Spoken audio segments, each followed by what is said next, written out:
कंसचानूरमर्दनं देवकी परमानन्दं कृष्णं वन्दे जगद्गुरुम्। ब्रह्मानन्दं परमसुखदं केवलं ज्ञानमूर्ति द्वन्द्वातीतं गगनसदृशं तत्त्वमस्यादिलक्ष्यम् एकं नित्यं विमलचलं सर्वादिसाक्षिभूतं भावातीतं त्रिगुणरहितं सद्गुरुं तं नमामि। श्रीराम राम रघुनन्दन राम राम, श्रीराम राम भरताग्रज राम राम, श्रीराम राम रणकर्कश राम राम, श्रीराम राम शरणं भव राम राम। मनोजवं मारुततुल्यवेगं जितेन्द्रियं बुद्धिमतां वरिष्ठं वातात्मजं वानरयूथमुख्यं श्रीरामदूतं शरणं प्रपद्ये। महायोगपीठे देवरत्न वरपुण्डरीकाय दातुं मुनीन्द्र समागत्य तिष्ठन्तमानन्दकन्दं परब्रह्मलिङ्गं भजे पाण्डुरङ्गम्। प्रमाणं भवाब्दैरिदं मामकाण नितं भक्तराभ्यादुतोरेण तस्मा विधातुर्वसत्ते दुतोराभिकोशा परब्रह्मलिङ्गं भजे पाण्डुरङ्गम्। ओम नमो ज्ञानेश्वरा करुणाकरा दयाळा, ओमचा अनुग्रह लादलो पावन झालो चराचरी। नमो सद्गुरु तुकया ज्ञानदीपा, नमो सद्गुरु सच्चिदानंद रूपा, नमो सद्गुरु भक्त कल्याण मूर्ती, नमो सद्गुरु भास्करा पूर्ण कीर्ती। सच्चिदानंद रूपाय विश्वोत्पत्त्यादि हेतवे तापत्रय विनाशाय श्रीकृष्णाय वयं नमः।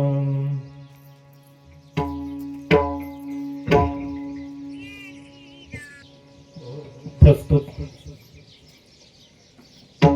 श्रीमद भागवत महापुराण कथेच्या अनुषंगाने आज आपण द्वितीय दिवसाची सेवा कथा श्रवण आपण या ठिकाणी करतो आहोत। कैलासवासी दगू बळवंत गोटेकर या बाबांच्या पुण्यस्मरणाचं औचित्य साधून या ठिकाणी सेवा संपन्न होते आहे। भागवत कथेचं आयोजन नियोजन आहे। कथेचा आजचा दुसरा दिवस आहे।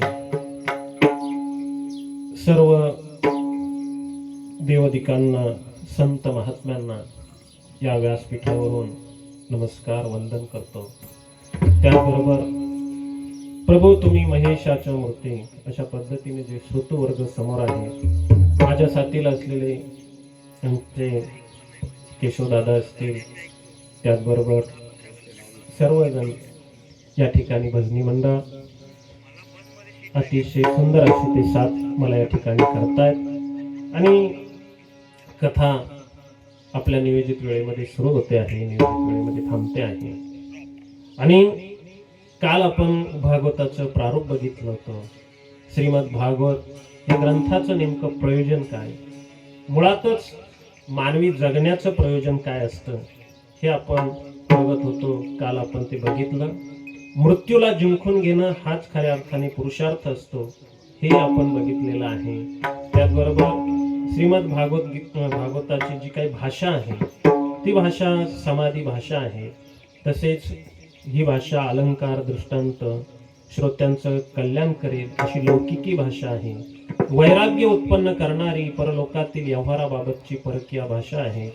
आणि अशा रचनाशैली 4 प्रकारच्या त्याही आपण अभ्यासलेल्या आहेत। आणि अशा पद्धतीने काल आपण मंगलाचरणावरतीही बोलून आलो होतो।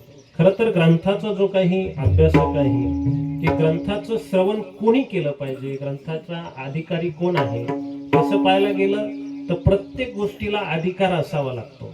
अधिकाराशिवाय कोणीही हे करत नाही। म्हणजे अधिकार जर अनाधिकाराने एखादी गोष्ट केली ना तर त्याचं पावित्र्य राहत नाही। तसंच त्याचं सामर्थ्य त्याच्या ठिकाणी प्रगट होत नाही. म्हणून कुठल्याही गोष्टीला अधिकार असावा लागतो. परंतु श्रीमद भागवत असं आहे की आपण काल गोकर्णाची कथा बघितली की आपला बंधू जो धुंदुकारी होता त्याचा म्हणजे अगदी पाप कर्म करणारा, त्यांनी आई वडील असेल त्या सर्वांना म्हणजे आई तर अक्षरशः त्याच्या त्रासाला कंटाळून तिने मृत्यू पत्करला, वडील निघून गेले, अशी ही सगळी अवस्था. आणि तो मेल्यानंतर सुद्धा प्रेत योनीला जातो, मुक्त होत नाही. त्याच्यासाठी गोकर्णाला कथा करावी लागते. आणि पातक्यातला पाती असणारा सुद्धा भगवत नामाने या कथेच्या श्रवणाने तरुण गेल्याचं आपण काल ते उदाहरण बघितलं. भागवताने जी काही गोकर्णाची कथा सांगितली ना, ती कथाच मुळात का सांगितली? बऱ्याच वेळेला आपल्याला असं वाटेल ही मध्येच कथा का आली, पण ती मध्येच आलेली नाही. ज्यावेळेला भागवत सांगता आपल्याला का कथा श्रवणाचा अधिकारी कोण आहे, तर अगदी म्हणजे आपण सर्वजण तर आहोतच, आपल्या उद्धारासाठी ती कथा आहे. पण जो प्रेत योनीत प्राप्त झालेला आहे, जो सर्व ठिकाणी म्हणजे अगदी त्याला म्हणजे कोणी स्वीकारणार नाही असा जो प्रेत योनीतला, नुसता मनुष्यच नाही, जोपर्यंत मनुष्य म्हणून जन्माला होता तोपर्यंत तो अगदी पशु पातळीच्याही खाली जाऊन वागला, त्याचाही उद्धार होऊ शकतो, आहे की नाही? आता वाल्मिकी ऋषींच्या बाबतीत सुद्धा आपण रामायणाचा प्रसंग आपल्याला माहिती आहे की म्हणे त्याला मरा मरा म्हणता येत नव्हतं, नारदांनी आपलं राम राम म्हणता येत नव्हतं, मरा मरा म्हणत असे. आता मला असं म्हणायचं आहे की तसं पाहायला गेलं तर म आणि र हे जे शब्द याच्यात काही जोडाक्षर नाही. राम कृष्ण शब्दात जोडाक्षर आहे, तसं राम शब्द हा सरळ आहे, त्याला काही एकच काना आहे रला, बाकी कुठे उकार नाही, काय नाही, क्लिष्ट शब्द नाही. दुसऱ्या शब्दाचं पोट फाडून तो एखादा शब्द, आता समजा ब्रह्म शब्द आहे, हला मला ह कसं ते ब्रच परत पोट फाडलेलं, किती म्हणजे मी तर असं म्हणतो ब्रह्म शब्द लिहिताना एवढं अवघड आहे, तेव्हा ते ब्रह्म प्राप्त करणं किती अवघड. बरोबर आहे की नाही बाबा? बऱ्याच वेळेला आता चांगली एज्युकेटेड लोकांना ब्रह्म शब्द नीट लिहिता येत नाही, त्याला मला ह का हल मग हेच समजत नाही कसं लिहावं.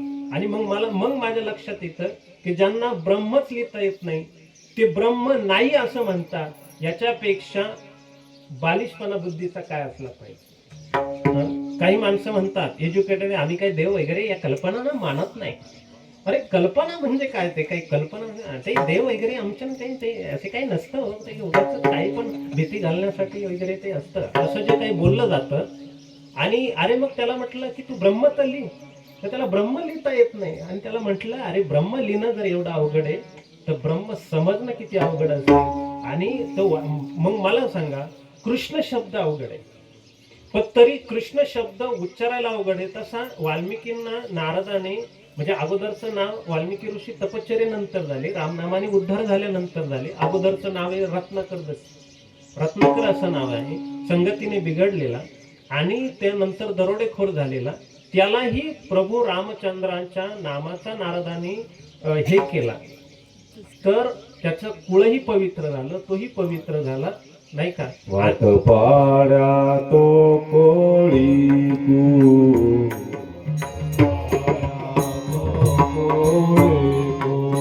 नाम स्मरे तो वाल्मीकु, नाम स्मरे तो वाल्मीकु, नामे उद्धरिले तिहि लोकु, नामे उद्धरिले तिहि लोकु, अपना सहित निवाला,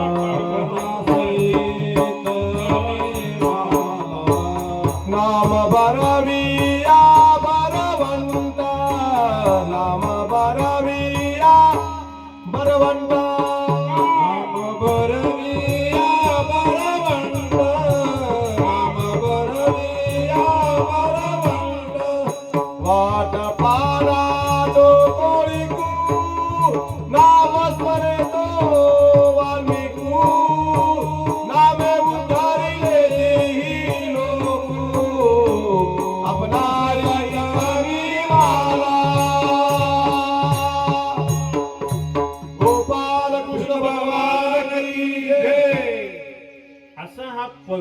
झाला ज्याचा देह हा वाल्मिकी. हरिपाठामध्ये सुद्धा माऊलींनी त्याच्याबद्दल भाष्य करावं असं माऊलींना पण वाटलं ना.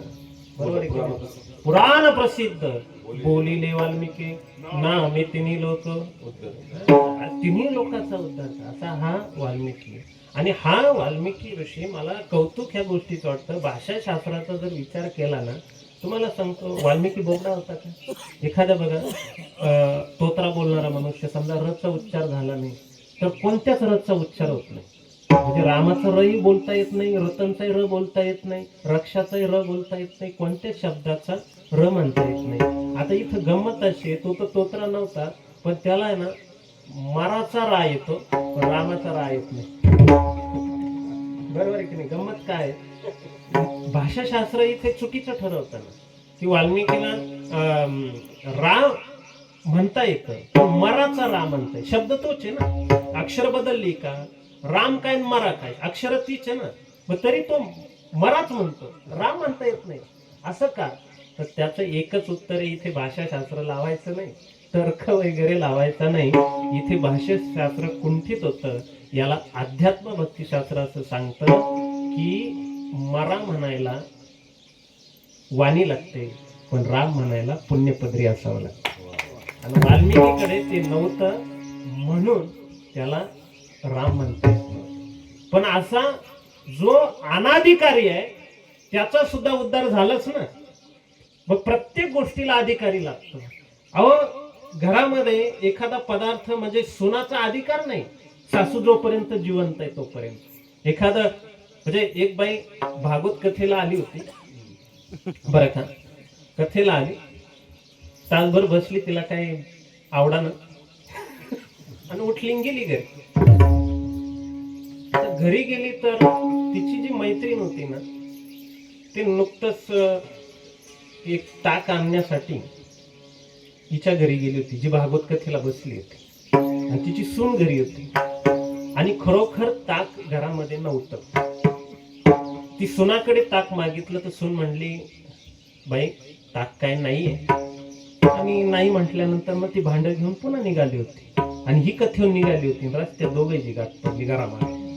दोघीची भेट झाल्यानंतर म्हटली बया तू कथेतून आली? म्हणजे हो आले. आणि कुठं गेली होती? म्हणजे तुमच्याच घरी. मग कशाला? ताक आणायला गेले ते, मला उलसक ताक लागत होतं पण मग सुनबाई म्हणे ताक नाही. सुनबाई म्हणली ताक नाही, चल म्हणे घरी. सुनबाई कशी काय म्हणली ताक नाही, चल घरी. हिला असं वाटलं हिची सून लबाड दिसते बरं. म्हणजे बघा सुनाची बदनामी घेणं नाही देणं नाही. त्या बाईचा समज काय झाला, याचा अर्थ वस्तू आहे ताक आहे पण सून लबाड, ती देत नाहीये. आपली मैत्रीण बघा सासू कशी लगेच द्यायला लागते. आणि सासूबाई किंवा असं असू शकतं की सासू कधी कधी मागच्या हाताला लपून कुठेतरी घरामध्ये ठेवत असेल आणि सुनाला माहित नसावं. चाव्याच्या जवळ असल्या पाहिजे म्हणून सून नाही म्हटली असेल, हिने कुठेतरी ठेवला असेल म्हणून कदाचित ही म्हटली असेल का नाही कशी म्हटली, चल माझ्या बरोबर, आणि गेली आपली घरी. सासू दाराच्या आत गेली, ही बाई लोटा घेऊन बाहेर उभी राहिली आणि मग ती सासू त्या बाईला म्हणली आत्याबाई ताक नाही बरं का आमच्याकडे. म्हणे मग ताक नाही तर हे सुना नाही सांगितलं होतं, म्हणजे तिला कोण अधिकार दिला? म्हणजे ताक नाही असा म्हणायचा सुद्धा अधिकार सुनाला नाही. तो माझा अधिकार आहे. ती कशी काय नाही म्हणली? ती नाही म्हणली म्हणजे कशी काय नाही म्हणली? तो अधिकार माझा आहे. म्हणजे मग घरामध्ये मला सांगा क्षुल्लक गोष्टीसाठी सुद्धा अधिकाराच्या वरून ओढाताण होते. मग इथे तर कथा श्रवण करायचं याला अधिकारी नको, प्रत्येक गोष्टीला अधिकारी गरजेचं असतं. काय झालं, एक कथा सांगितली जाते बघा. तानसेन होता ना अकबराच्या दरबारी, तो नेहमी अशी बैठक जमायची आणि गायन सुरू व्हायचं.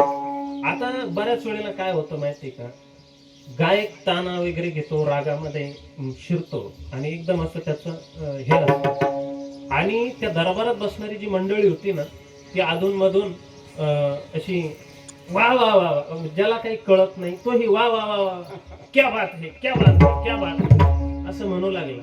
तो तानसेन एक दिवस बिरबलाला म्हणला माझं गाणं बंद करायला सांगा राजाला, मी काही येत नाही, मी दुसऱ्या राजाच्या दरबारी जातो. म्हणे असं का?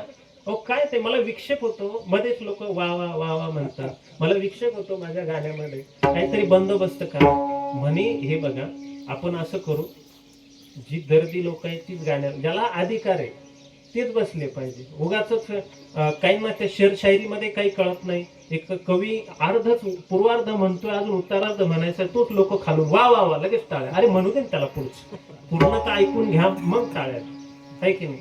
आता बिरबल म्हटलं मी करतो म्हणे तसं. म्हणे कसं, काही काळजी करू नका म्हणे, या उद्या तुम्ही. आणि तानसेन आपला गेला ते एक तारी वगैरे घेऊन